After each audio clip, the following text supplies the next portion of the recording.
Bonjour à toutes et à tous, c'est le Serial Vlogueur, j'espère que vous allez bien. On se retrouve aujourd'hui pour parler d'un film qui ne m'intéressait mais alors absolument pas, dont je n'avais mais alors strictement rien à carrer.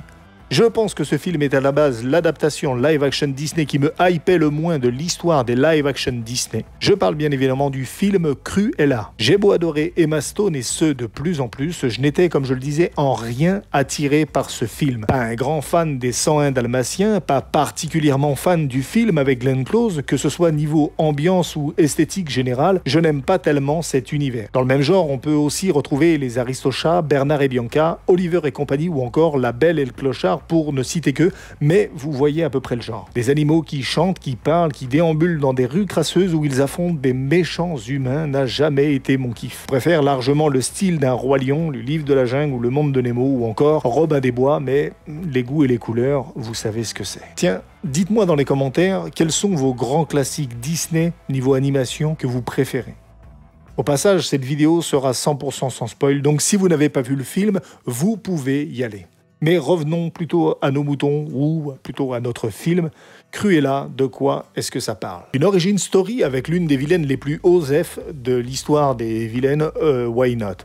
Mais alors il faut que l'histoire soit vraiment bien écrite parce qu'il va falloir m'expliquer un paquet de choses pour que ça ait l'air cohérent. Quand on connaît les 101 Dalmatiens, il faut vraiment avoir du génie pour faire avaler le comportement de Cruella envers la race canine notamment. Réalisé par Greg Gillespie avec un scénario de Dana Fox et de Tony McNamara, le film est réalisé en 2019 avec un budget de 100 millions de dollars et a bien failli terminer sur Disney+ avant que la firme à la souris ne se rétracte et décide de présenter le film en salle pour notre plus grand bonheur. Dans un Londres des années 1970, en plein mouvement punk rock, Estella Miner, une orpheline et escroc de talent, est résolue à se faire un nom dans le milieu de la mode. Depuis son enfance, elle habite avec deux jeunes vauriens, Jasper et Horace, qui apprécient ses compétences d'arnaqueuse et mènent avec eux une existence criminelle dans les rues de la ville. Un jour, elle se fait remarquer par la baronne von Hellman, une grande figure de la mode terriblement chic et horriblement snob, mais la relation va déclencher une série de révélations qui mèneront Estella à se laisser envahir par sa part la plus sombre, au point de donner naissance à l'impitoyable Cruella,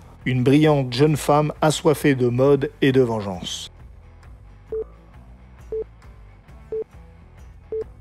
Après le visionnage du premier trailer, on a quand même eu un peu tous la même impression. À savoir, on aurait dit une adaptation du Joker de Todd Phillips en version féminine, ou encore un remake du Diable de s'habille en Prada, et en fait, il n'en est absolument rien. J'ai trouvé l'idée absolument brillante et hyper bien ficelée, et ça ne ressemble en rien aux deux films que je viens de citer, et l'idée de faire de cette jeune orpheline la grande méchante que l'on connaît aujourd'hui était très bien trouvée. Jamais dans la facilité, tout est cohérent, on a masse de références au film de 1961, mais aussi à celui de 96. Dès le départ du film, on est embarqué dans cette histoire, on nous explique pourquoi sa haine envers les Dalmatiens, pourquoi les cheveux de deux couleurs, pourquoi la voiture de ville, ou encore pourquoi Cruella d'enfer. Bah oui, qui appellerait son enfant Cruella? Bah en réalité, même ça, ils ont réussi à le rendre crédible et en fait, c'est complètement fou quand on y pense. L'histoire m'a absolument convaincu et je pense que c'est grâce en grande partie à son scénario qui est bien construit, car même si on sait comment, ou plutôt en quoi va terminer Cruella, on est quand même surpris, toutes mesures gardées, de voir comment on parvient à cette finalité. Je pense que le très bon rendu du film est également dû aux acteurs qui sont vraiment excellents dans ce film. Commencer par Emma Stone, qu'on n'a plus besoin de présenter, qui est d'une effrayante justesse dans ce film. On a par moments vraiment l'impression de voir la Cruella de l'animé, ce qui est fou quand on y pense, tant elle ne ressemble en rien au personnage Disney de base. Et la gestuelle et le jeu de l'actrice la rapprochent tellement que ça en est vraiment bluffant. Évidemment, tout le monde connaît la capacité d'Emma Stone à interpréter un rôle, mais moi personnellement j'ai été surpris de voir comment elle peut se transformer en Cruella sans maquillage particulier, simplement en jouant un rôle. C'est vraiment fou.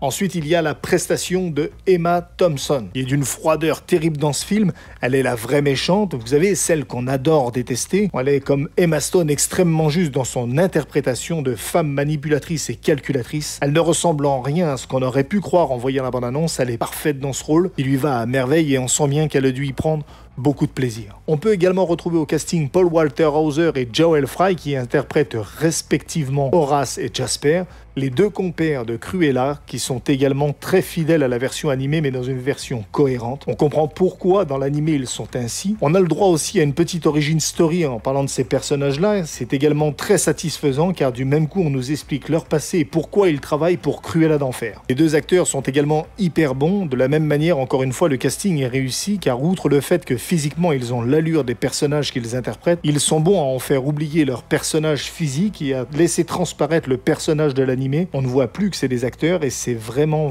agréable à regarder. On peut également retrouver Mark Strong, très efficace comme toujours, Kirby Howell-Baptiste et Kayvan Novak dans des rôles plus mineurs mais qui sont quand même convaincants, tout comme Emily Beecham qui joue des rôles qui ont une importance pour l'histoire d'un point de vue plus global. En ce qui concerne toute une grande partie avec une partie narrative et dans un Londres des années 70, on a pas mal de ressemblances avec le style Guy Ritchie. Le film ressemble dans sa structure à Snatch, Arnaque, Crime et Botanique ou encore Gentleman et ce n'est pas pour me déplaire. Tiens, c'est marrant parce que j'ai parlé de ces trois films-là la semaine dernière. Beaucoup de plans intelligemment bien pensés et conçus, quelques plans séquences, mais pas uniquement pour faire joli, mais qui ont un réel intérêt dans l'histoire. Je crois que c'est le deuxième ou troisième film que je vois cette année avec une mise en scène travaillée dans le but de servir l'histoire et pas uniquement une réalisation bateau pour faire joli. Et enfin, la pièce maîtresse, la robe de mariée, si je pourrais dire, de ce défilé. Sans doute l'une des plus belles de cette année. Je parle évidemment de la bande originale. Une bande originale composée par Nicholas Brittle et qui donne une vraie identité au film avec des sonorités très marquées 60-70 pour coller à l'image, laquelle vient se rajouter des grands standards de la musique rock avec des noms tels que Whole Lotta Love et Come Together interprété par Tina Turner ou encore One Way or Another de Blondie, Bloody Will Ride de Supertramp, Feeling Good de Nina Simone et These Boots Are Made for Walking de Nancy Sinatra m'ont littéralement fait voyager dans ce Londres des années 70 punk rock. J'ai d'ailleurs immédiatement acheté la BO et depuis je l'écoute en boucle.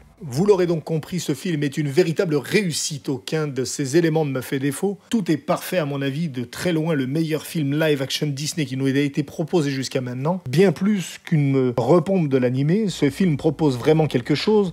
Au niveau de la réalisation, au niveau du scénario, ce film propose enfin quelque chose d'intéressant dans un live-action, tout en jouant la carte de la nostalgie avec un univers déjà connu, qui plaira aussi bien aux petits qu'aux grands, plus mature et plus sombre qu'un vulgaire remake plan pour plan, comme l'avait été La Belle et la Bête ou Le Roi Lion, qui d'ailleurs n'est pas vraiment un live-action. On a ici un parti pris qui nous montre qu'il est toujours possible d'être créatif et inventif, même dans cette puissante compagnie. Dites-moi dans les commentaires si vous l'avez vu, si vous comptez le voir. Si vous l'avez vu, dites-moi ce que vous en avez pensé. N'oubliez pas de liker, de partager cette vidéo si elle vous a plu. Pensez à vous abonner si ce n'est pas encore fait. Il ne me reste plus qu'à vous dire à très vite pour la prochaine vidéo. C'était le Serial Vlogger. Ciao.